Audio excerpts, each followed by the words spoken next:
Students, I am teaching the next part of the lesson first of civics. But I am teaching you the lesson with the help of the flowchart. So the third part of this flowchart is the merits of democracy, and I will explain already the three portion of this part या this section. तो fourth part है enhance the dignity of citizen, अर्थात नागरिकों की प्रतिष्ठा को बढ़ावा देना। बेटा, जो लोकतांत्रिक सरकार है वो नागरिकों की मान, उनकी प्रतिष्ठा, उनके आत्मसम्मान को बढ़ावा देती है। यदि किसी भी नागरिक को लगता है कि उसके मान सम्मान, उसकी डिग्निटी या उनकी प्रतिष्ठा को ठेस पहुंचाई है, चाहे वो किसी भी जाति के मान सम्मान की बात हो या ऐसा कोई व्यक्ति जो कि किसी ऊंचे पद पर है या किसी ऊंची जाति का है और वो अपने सबॉर्डिनेट, अपने सहायक या अपने हेल्पर, अपने कर्मचारी या किसी ऊंचे तबके का व्यक्ति नीचे वाले तबके के व्यक्ति को दबाना चाहता है, तो ऐसा यहाँ लोकतंत्र के अंतर्गत नहीं किया जा सकता। यदि कोई व्यक्ति ऐसा करता है तो उसके विरुद्ध ऐसे नागरिकों के द्वारा आवाज़ उठाई जा सकती है जिनकी मान प्रतिष्ठा को ठेस लगी हो। जैसा कि तुमने बेटे 6ठी 7वीं की कक्षा में पढ़ा भी होगा कि जो ओम प्रकाश वाल्मीकि की जो डिग्निटी है उसको प्रतिष्ठा पहुँचाई गई थी, तो इसके विरुद्ध आवाज़ उठी थी। तो बेटा नेक्स्ट टॉपिक है करेक्ट इट्स ऑन मिस्टेक्स, अर्थात लोकतंत्र का एक गुण ये भी है कि यदि कोई अपनी गलती करता है, किसी के द्वारा कोई गलती हो जाती है किसी अज्ञानवश, तो उसको लोकतंत्र में एक सुविधा ये प्राप्त है कि वो इस गलती को सुधार सकता है, अर्थात उसको अपनी गलती सुधारने का पूरा मौका लोकतंत्र के अंतर्गत दिया जा सकता है। नेक्स्ट टॉपिक है डिमेरिट्स ऑफ डेमोक्रेसी, अर्थात लोकतंत्र के अवगुण या उसकी हानियाँ। तो फर्स्ट है इकोनॉमिक इनइक्वालिटीज, आर्थिक असमानताएं।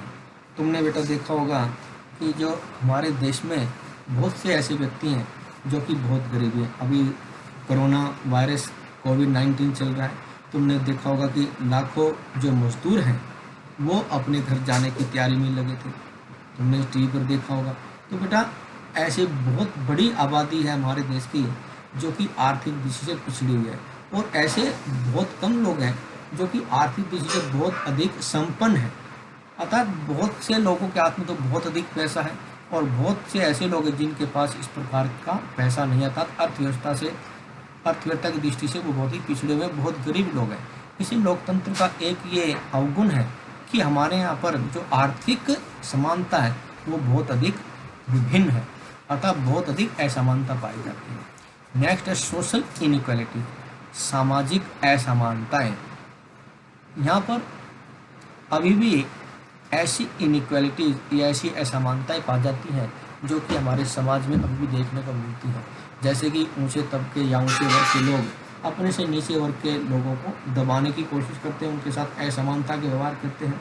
ये जो असमानताएं हैं केवल समाज में नहीं बल्कि विभिन्न प्रकार के क्षेत्र में, जैसे कि रोजगार के क्षेत्र में भी पाई जाती है।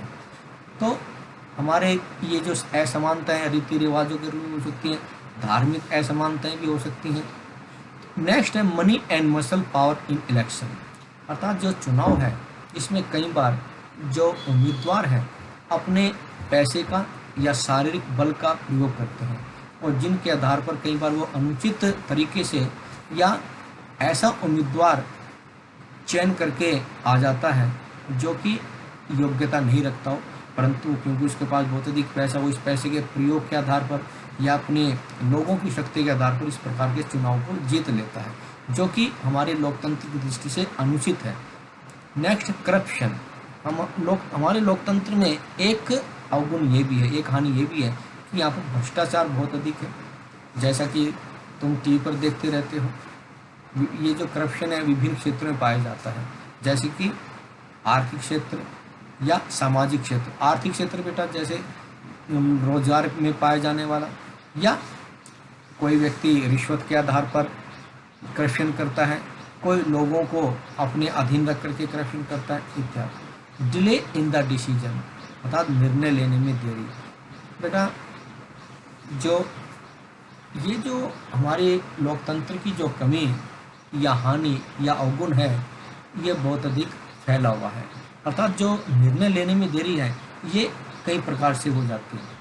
जैसे कि हम स्पष्ट पहले तो इसका हम करते हैं न्यायालय के आधार पर, अर्थात तुम देखते हो कि बहुत अधिक यहाँ पर अपराध होते हैं और इसलिए जो निर्णय है उसको लेने में काफ़ी देरी हो जाती है। इसका कारण यह है कि हमारे न्यायालयों की न्यायिक प्रक्रिया, क्योंकि तुम्हें पता है कि हमारे यहाँ पर केस या अपराध बहुत होते हैं, मुकदमे अधिक दायर किए जाते हैं, परंतु उनको निपटारा करने की शक्ति जिन व्यक्तियों में, जिनको हम न्यायाधीश कहते हैं, वो बहुत बहुत कम है। इसके अलावा जो हमारे पॉलिटिशियंस हैं वो भी कई बार निर्णय लेने में देरी करते हैं, या हमारे रोजगार के क्षेत्र की देखें तो जो फैक्ट्री में जो मालिक हैं वो किसी काम को करने में बहुत अधिक निर्णय लेने में देरी कर देते हैं, परिणाम स्वरूप जो उद्देश्य है कार्य करने का वो पूरा नहीं हो पाता। तो ये था fourth part of the democracy, demerits of democracy. Next है important terms used in this lesson, अर्थात इस अध्याय में कौन कौन सी वो महत्वपूर्ण शब्द प्रयोग किए गए। तो उसमें पहला है डेमोक्रेसी, लोकतंत्र। जैसा कि तुम्हें पता है कि हमारा ये लेसन ही लोकतंत्र के नाम से है। Democracy is that form of government, अर्थात लोकतंत्र सरकार का वह रूप होता है जिसमें कि people themselves elect their rulers, लोग स्वयं अपने शासकों को चुनते हैं, उसका चुनाव करते हैं, उनका चयन करते हैं। डिक्टेटरशिप, तानाशाही, a form of government in which an individual, ये ऐसी सरकार का रूप है जिसमें एक व्यक्ति और ए पार्टी या एक दल run the administration of the state people, राज्य के लोगों का प्रशासन करता चलाता है। Do not enjoy and political rights, इसमें लोग अपने राजनीतिक अधिकारों का आनंद नहीं उठा सकते। And opposition to the dictator is not tolerated, और तानाशाही या जो तानाशाह होता है वो विरोधियों को बिल्कुल भी इसमें सहन नहीं करता।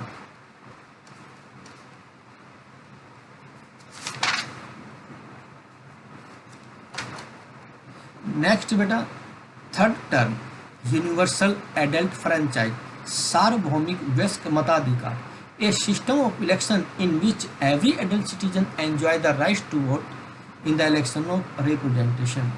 यह चुनाव में एक ऐसी प्रणाली है या एक ऐसी प्रक्रिया जिसके अंतर्गत प्रत्येक वयस्क नागरिक, अर्थात ऐसा नागरिक जिसकी आयु 18 वर्ष या इससे अधिक हो, वो अपने प्रतिनिधियों का चुनाव कर सकता है अपने मतदान के अधिकार का प्रयोग करके। इसको बोलते हैं सार्वभौमिक वयस्क मताधिकार। अपोजिशन पार्टी, विरोधी दल, a political party which fails to get majority in the legislature, एक ऐसा राजनीतिक दल जो कि विधानसभा में बहुमत प्राप्त करने में असमर्थ हो जाता है, and is not able to form the government, और जो सरकार का निर्माण करने में योग्य नहीं हो पाता, दे अपोज द गवर्नमेंट, तो वो सरकार का विरोध करते हैं, and keep it in check, और इसके कार्यों पर प्रतिबंध लगाते हैं, उसको रोकते हैं यदि कोई सरकार गलत कार्य करती है तो। नेक्स्ट है वुमेन फ्रेंचाइज, महिला मताधिकार, a system of election in which women, एक ऐसी चुनावी प्रणाली जिसके अंतर्गत महिला को are also given the right to vote, जिसमें कि महिला को भी मतदान का अधिकार दिया जाता है, उसको फ्रेंचाइज वुमेन कहते हैं। ओके बेटा, थैंक यू।